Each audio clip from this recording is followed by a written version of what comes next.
Hey guys, so today we're going to show you how to man up your toolbox on the John Deere 1025r tractor. So what I'm going to show you today is an option that I did on mine, and it works out real well. So let me show you what that's going to look like.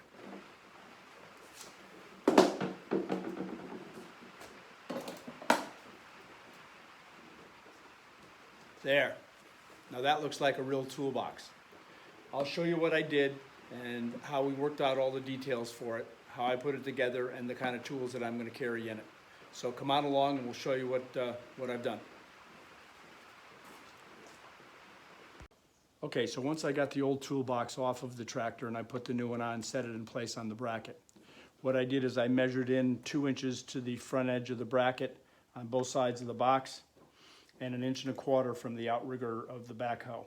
That way if something gets stuck on the outrigger, it would clear the box. I had put tape on the bottom of the box before setting it in place so that I can align the 2 holes that are in the bottom of the bracket and be able to make a mark with the magic marker.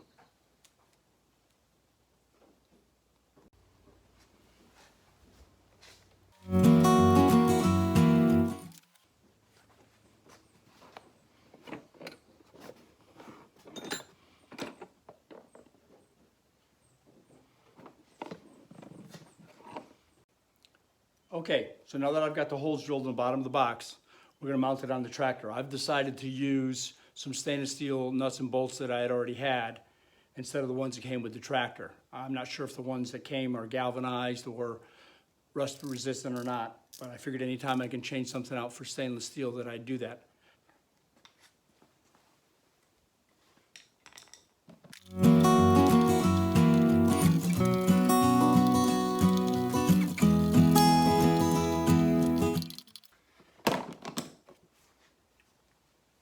Okay, all mounted.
everyone, I just wanted to show you the toolbox mounted to the tractor.